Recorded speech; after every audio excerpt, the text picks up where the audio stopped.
Hi, boys and girls. How was your day today? I hope you had a good day with e-learning. And I'm going to finish up our religion lesson today and read out of the Bible, the New Testament. We're going to continue our journey with Jesus. I've got about 5 stories to read to you in the New Testament.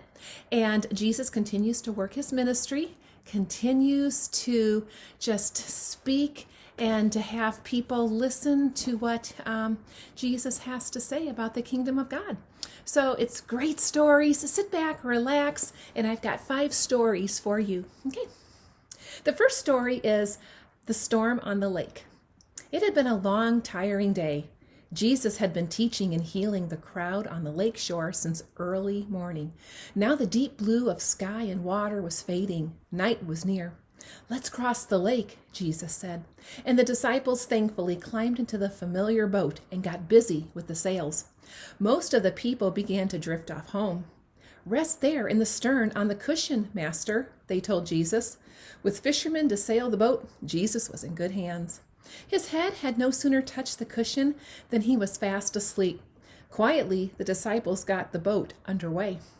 But even the most experienced fishermen on Lake Galilee feared the storms that could blow up within a few moments. Suddenly, the wind began to moan and then to howl and shriek as if it were struggling to escape from the narrow lake, locked in among the high hills all around. The waves rose high, toppling over the sides of the little boat. The tame, gentle lake had changed into a wild, snarling beast. The disciples worked with all their might, bailing out the foaming water as it swirled around their feet and legs. But however fast they worked, more water kept pouring over the sides. Soon they knew the boat would fill and sink. They would all be in the water, fighting the fierce currents below. They turned to find Jesus. To their astonishment, they saw that he was still asleep. 2 of them shook him by the shoulder. "Wake up!" they shouted above the noise of the wind. "Don't you care that we're all going to be drowned?" Jesus stood up at once. He spoke directly to the wild, shrieking wind. "Be quiet," he ordered. Then he looked out at the waves. "Be still," he said to them. At once, with scarcely a last whimper, the wind died down and the waves subsided into a melting froth of foam. Then Jesus turned to the disciples. "Why were you frightened?" he asked them. Didn't you trust me?" But they didn't answer. They were almost as scared by what Jesus had done as by the storm himself. "Who is he?" they whispered. "Whoever heard of a man who could give orders to the weather and it obey?" Madman among the tombs. Soon the bunch crunched on the far shore of the lake. Jesus and the disciples were safely across. There were no crowds here, but all at once they heard a piercing wail. Then scream followed scream as the sound came nearer to them. The disciples had heard stories about the mad, wild man who had been banished from the town to live among the rock tombs in the surrounding hills. No chains had been strong enough to stop him from hurting and cutting himself. They clustered together nervously as the man lurched into sight. His eyes stared wildly. His hair was matted and tangled, and his bare body was covered with cuts and bruises. Jesus was quite unafraid. He walked towards him, and at once the man broke into a run. He dropped to his knees in front of Jesus. "Don't torment or punish me, Jesus," he whimpered. "I know who you are. You are the Son of God, the Most High." Jesus felt sorry for the man. He knew that it was not his fault that he behaved as he did. It was Satan's evil power that had possessed him. "What is your name?" he asked him. "Legion," the man replied. "That's because there's a whole army of demons inside me." Evil spirits came out of this man, Jesus commanded. Nearby, a herd of pigs was rooting for food on the hillside. "Send us into those pigs," muttered the demons. "Very well," Jesus agreed. "You may go into the pigs." At once the whole herd of pigs charged helter-skelter down the hill, tumbling into the lake. Then the man knew for certain that Jesus had set him free from Satan's power forever. The wild look had gone from his eyes. He smiled happily up at Jesus. Jesus helped him to his feet, and the disciples took him down to the lake to wash his face and hair. One of them gave him a cloak to wear. Meanwhile, the men who had been looking after the pigs rushed off to the town to tell everyone what had happened, and a little stream of sightseers soon arrived. They looked in amazement at their madman as he sat calm and dressed, talking quietly with his new friends. But they did not welcome Jesus. They did not want this mysterious newcomer who could send their pigs into the lake. "Please go away," they said to Jesus. Without delay, the little party returned to their boat. "Let me come too," Legion begged. "I need you here," Jesus told him gently. "You can serve me best by telling the people all around how kind God has been to you and by letting them see what has been done to you." The next story is called Two Very Important People. When Jesus and his friends arrived back on the busy side of the lake, a big crowd began to gather. Everyone was pushing to get nearer to Jesus, but at the sight of one particular man who was trying to reach him, they all stepped aside. They had recognized Jairus. You know the story about Jairus, the president of their synagogue. He was a very important man in the town. As the crowd parted, he ran up to Jesus and then dropped down humbly at his feet. "Please come quickly," he begged. "My little daughter is very ill. She will die if you don't come soon." Jesus turned at once and began to follow where Jairus led. The crowd jostled and hurried along with them.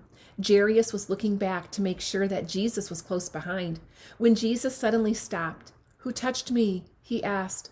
"What a question to ask in this crowd," the disciples objected. "Everyone is bumping into you." But Jesus still waited, his eyes searching one face after another. At last, a small, white-faced woman stepped timidly forward. She was trembling as she knelt at Jesus' feet. "I was the person who touched you," she confessed. "I was sure that if I did, I would be healed." "Tell me about it," Jesus said. "I have been ill for 12 long years," the woman went on. "I've spent all the money I had on doctors, but I've grown worse instead of better. I believed that if I could touch even your cloak, I should be cured, and so I was." Jesus looked at her with great kindness. She was just as important in God's sight as President Jairus. "My daughter," he said quietly, "your trust in me has made you well. Go and begin a new life of health and peace." Jesus watched her dart swiftly from the crowd and make her way home, her face alight with thankfulness and joy. Your next story is called Awake from Death. While Jesus was giving his whole attention to the woman who had touched his cloak, there was a stir nearby where Jairus was waiting impatiently. Some servants had arrived from his house. They brought the message he had dreaded to hear. "Your daughter has died," they told him. There was no point in bothering Jesus now. Poor Jairus, his heart sank. He had tried so hard to get Jesus before it was too late. If only he had not stopped to talk to that woman. Surely she could have waited. It was no good now. But at that moment, Jesus turned from watching the woman and put his hand on Jairus' shoulder. "Don't be frightened or worried," Jesus said. "Go on trusting me." The two of them strode quickly toward Jairus' grand house. The hired mourners were already wailing noisily outside. "What is all the noise about?" Jesus asked them. "The little girl is only sleeping." But they laughed at him. They knew that she was dead. Jesus walked past them into the house. He gave orders that no one was to come into the little girl's room except her parents and his 3 close friends, Peter, James, and John. Jesus went across to the still, dead figure lying on the mattress. He took the cold, white hand in his. "Get up, little one," he said. At once, the girl opened big brown eyes and smiled at him. Then she was out of bed in a moment and hopping about the room in excitement. Tears were streaming down her mother's face. Jesus did not want the girl to be upset. He spoke quickly to her parents. "Your daughter is feeling hungry now. Why not get her something to eat?" Your last story for today's religion class. Don't cry. Jesus and his friends were making their way up to the steep path to Nain. They stood aside to make way for a stream of people coming towards them out of the city. It was a funeral procession, winding its way down towards the rock tombs among the hills.